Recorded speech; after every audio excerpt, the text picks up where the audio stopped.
This happened when I was around 12 years old. Me and my family lived in a small apartment, but it felt cozy to me. We knew some of our neighbors and would sometimes even invite them to our house. All of them were pretty great people. At the time, I used to sleep next to my brother's bed and felt safe with his presence, like nothing bad could happen to me. The only thing I can really say was bad about this apartment was that our bedroom was right next to the bedroom of our neighbor, which was a little higher up than ours. If you wanted to see their room, you could do so by getting on top of a chair, while they could see directly into our entire bedroom with no effort.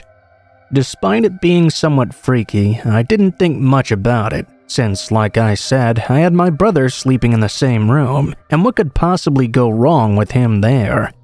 Oh, how innocent I was. The day everything started, I had barely finished my dinner and decided I would like to go to sleep early. My brother was not in the room at the moment because of this. Everything seemed fine until I woke up and saw something that still gives me chills to this day. What I saw was a silhouette of a person right next to the window. While I couldn't see their face at all, I knew they were staring at me. I remember screaming as loud as I could and running desperately to the living room where my mom was watching TV. I explained what happened to her, but she didn't seem very bothered at all. She simply said, "Oh, okay," and continued watching TV like nothing had happened. A few days after that event, I was feeling way better about things, but even then, I decided to keep the curtains closed just in case. That was until one day, when I woke up in the middle of the night for some reason and had the idea of needing to open the curtains. As you already expected, she was just staring right at me once again.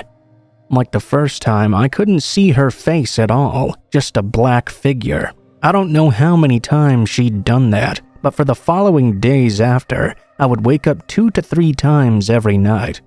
Well, this time I kept the curtains closed. I could tell she was there trying to watch me sleep.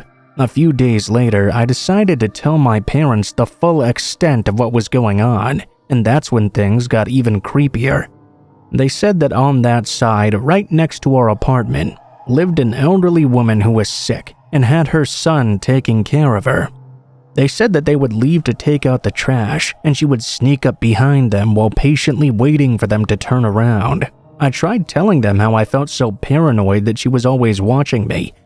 She's just a sick old lady. Scaring people is probably the highlight of her week. Come on, just ignore her and go back to sleep. Well, nowadays, I don't care much about that. I remember being very angry with them at the time. Why weren't they trying to help me?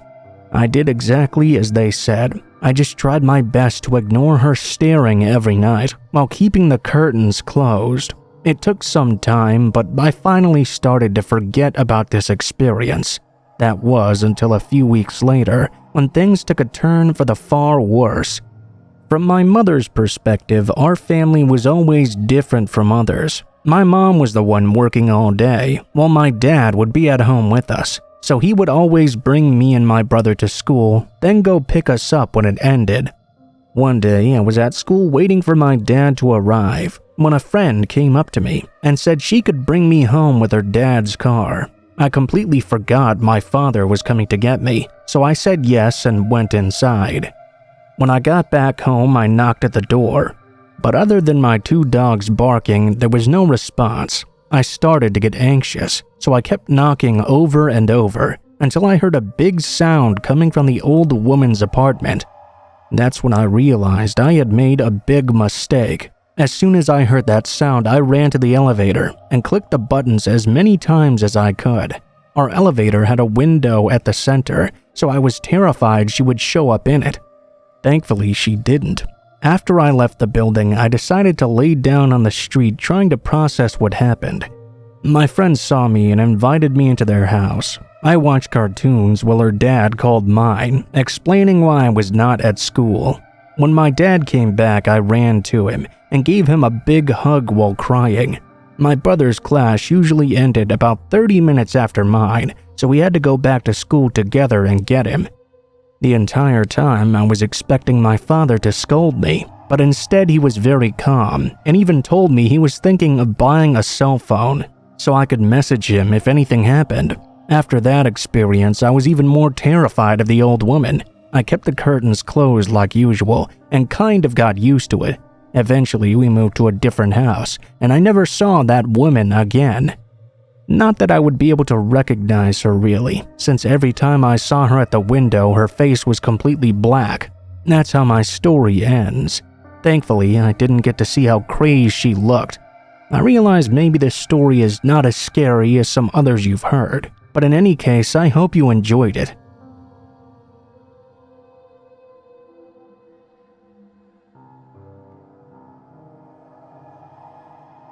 This happened to me when I was 17 years old. I was just about to graduate high school. I was homeschooled and very encouraged to pursue entrepreneurship. I was trying to establish a photography business that I could run after graduating.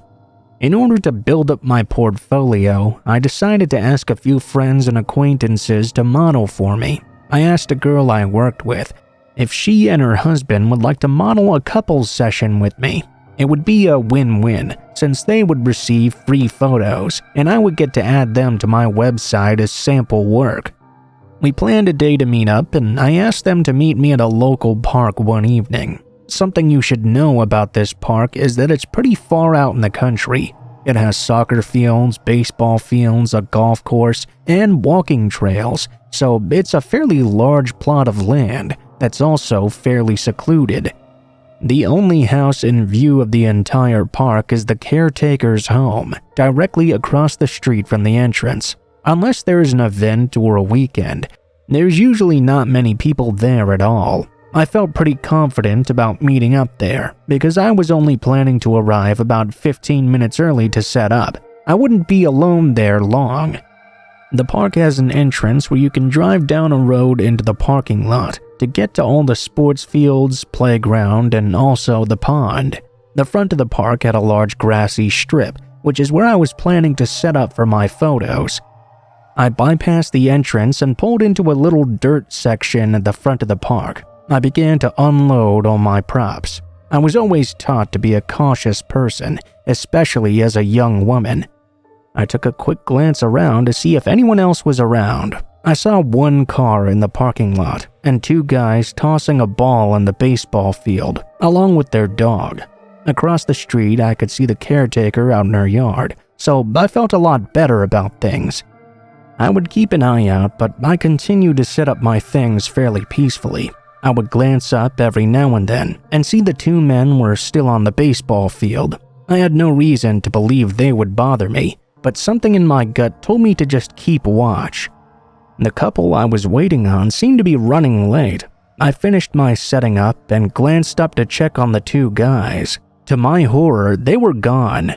The car was still there, but the men and their dog were nowhere in sight. There was a bit of a hill in front of me that blocked some of the park entrance from sight. Maybe they had decided to walk one of the nature trails. Something in my gut, though, was telling me that something was wrong here. I looked at the caretaker's house, and she had gone back inside. I was all alone now. I couldn't get everything back into the car quickly, so I just grabbed my camera equipment and hopped inside. I locked the doors, turned on the ignition, and got my phone out. Literally, as soon as I got in my car, I could see the two guys running up over the hill towards me with their dog. I felt my gut feeling melt into panic. You have to understand, there was no reason for them to be running at me like this. It was literally just an open grassy yard. If their dog needed to relieve himself or something, there was plenty of woods at the edge, or the nature trail itself. Heck, the walk to the pond, all of which were way closer to them than where I was. They walked around my setup, and when they got to my car, one guy went around the front, and the one holding the dog on the leash circled around the back. I assumed they realized I had already noticed they were coming, and I was no longer vulnerable. They continued to circle me for a few moments before they rejoined together and walked further down, up and around the soccer field. Once I felt like I was no longer in danger, I glanced down at my phone, only to see the couple I was supposed to meet up with had apparently forgotten our appointment and were at the beach right now. I was so fed up at that point, I jumped out of the car, snatched up all my props, and shoved them inside. This was my first experience of how scary it can be to be a female out alone. I've had multiple experiences since then, but this is the one that sticks out to me the most. I'm absolutely certain those guys intended to do me harm. What kind of match would a 17-year-old girl be against two grown men and a pit bull? One thing's for certain, I'm not going back to that park alone.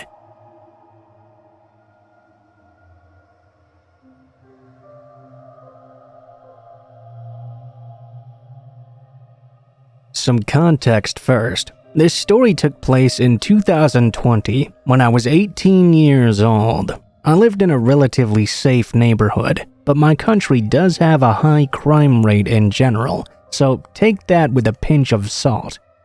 My dad had passed away earlier in the year, and I have no siblings either, so my mom and I lived all alone in our house. The COVID lockdowns were still in place, but as certain restrictions were lifted, people were starting to return to work. Between my house and the train tracks was a big stretch of empty field. It became a safe, quiet space for me to escape to whenever I needed to get out of the house for a while. I would normally sit there once a day for a cigarette or two, sometimes having my own little picnic. My home situation was complicated to say the least, and due to the pandemic, I had nowhere else to go. On this particular day, I went there for a few minutes to smoke as I always did. I was about halfway through my cigarette when I noticed a young man walking along the train tracks on the other side of the field. He was barefoot and wearing dirty, worn-out clothes. The man noticed me and made a hand gesture suggesting he was asking for a smoke. I should have just left, but as a teenager, I found it quite difficult to say no to people. I walked a bit towards him and offered him a smoke. He took it from me, but immediately I felt uneasy about the way he was looking at me. The man asked me, "Don't you live in that house right over there?" He pointed right at my exact address. I avoided answering his question, and at this point I realized I needed to leave right now. I had left from my front gate that day. For him to know where I lived, he must have watched me leave from the back gate before.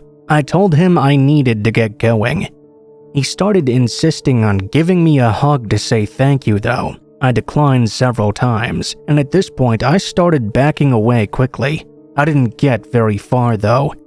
The man easily caught up to me and wrapped his arms around my waist. I panicked, not knowing what to do. All I could think of was that I needed to get away from this man. As I tried to start running from his grip, he grabbed me harder from behind and started dragging me towards the row of houses where the view of the road was completely blocked off. The fences were high too, so no one could see that area from their backyards. We were completely isolated. I was kicking and struggling, desperate to get out of his grasp. He ended up throwing me against the ground, with him jumping on top of me, still holding on. In a split second, my life flashed before my eyes. That feeling that something terrible was about to happen came over me. I couldn't escape. This man was too strong. My arms were trapped by his, and he was holding me down so I couldn't kick him. I did the only thing left to do. I started screaming desperately for help. Suddenly, I was free. I could move again. He had let go and jumped off of me. He ran away so fast I could barely even register it. My heart was pounding furiously. I was shaking in shock from what had just happened. He disappeared into the industrial area on the other side of the train tracks.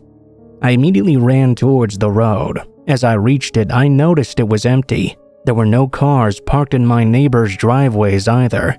No one heard me screaming, and had he realized that day would have had a far worse ending for me. He clearly knew where I lived, and I was terrified of him returning. For months after, I had panic attacks and nightmares, and I could barely leave my house without breaking down. I moved away from there a year later, but I still sometimes get scared when I'm home alone or when I have to walk around town.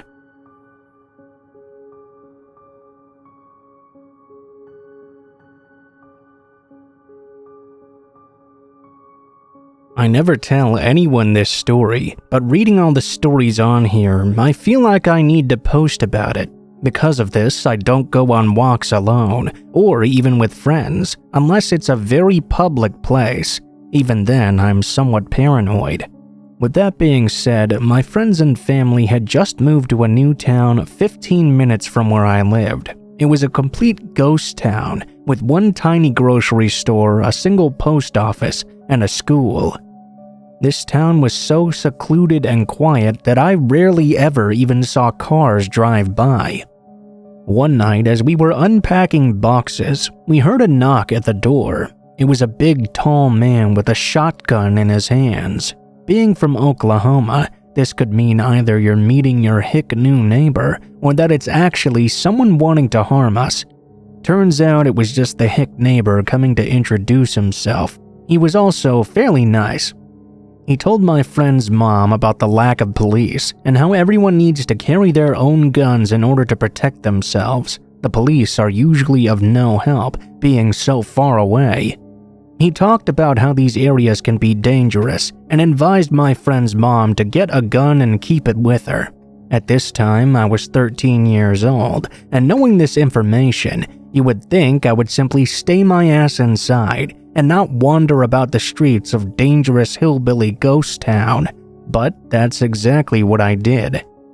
There was no service, no cable, and nothing to do except go outside. We would walk to the store and get snacks, walk to the school and play on the playground. The majority of the time, we wouldn't see a single car or person. The same clerk was in the grocery store on every walk we took. There was a day my dad had brought me to her house, and right off the bat, we walked to the park. That day, I was sick to my stomach, but I was so eager to see my friend that I went anyways. I had a terrible feeling, and now that I'm older and have experienced bad anxiety, I can now say that day I was experiencing some pretty severe anxiety. I didn't know why I felt this way though. When we got there, we actually ended up hanging out with an old friend who had transferred to this school a year prior. After he left, we sat down on the bench for what felt like ages, taking selfies and talking. All of a sudden, a stereotypically creepy van pulled up to the park. Now, my friend was and still is braver than I was or will ever be, and she was always the daredevil one in our friendship. For some reason, around this time, I just assumed it was a family coming to play. My anxiety was gone, but my friend was real scared. She immediately got a bad feeling when the van pulled up, and I could tell she was ready to leave. We decided to stay though and see who this was before just running off. Of course, like something out of a movie, two giant men jumped out and literally started barreling over to where we were. We immediately started to walk away, but they tried to follow and grab us. At this point, we began to run. They jumped back into their van and started to follow us. I have no idea how they didn't catch up to us, but we ran as fast as we could up the road and straight to the grocery store. I was so horrified when we got inside I couldn't even speak. That sick feeling I felt on the way to my friend's house made complete sense to me now. My mom was always watching true crime growing up, and sometimes she would even have me watch with her. I was already really scared to walk around because of that, but even with all that fear, I never thought it would happen to me. The van parked outside across the street while we stayed in the store, but eventually they drove off. We walked home with no way to call anyone, thinking they could be waiting for us around every corner with absolutely no one around to help us. That was the scariest day of my life. I didn't tell anyone for years, which was kind of stupid of me, but at 13 years old, I didn't exactly know what to do in this kind of situation. I'm turning 21 soon, and this story still keeps me up at night sometimes. I can't help but imagine what would have happened if they had captured me and my friend. Where would we have gone, and what would have happened to us?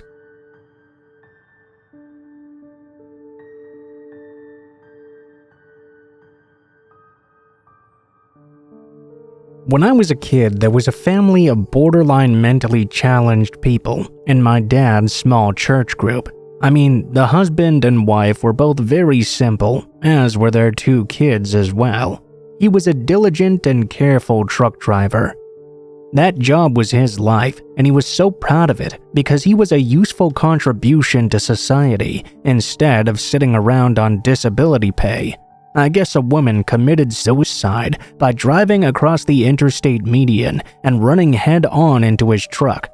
I remember him talking to my father right after it happened. Everyone still thought it was an accident at that point, and he kept stressing on how he had tried to avoid her, but it seemed like she was actively steering towards him. Lo and behold, a few weeks later, it came out the woman really was suicidal. She left a note saying something to the effect that she was leaving and never coming home. She had hit him on purpose. He was cleared immediately of any disciplinary action from his company, but he never worked again. I heard his family was evicted a few months later, and he was in a mental hospital because of his fragile psyche, which was done in by this incident. This was 20 years or so ago, so I don't know what happened to him in the end, but I hope one day he got better.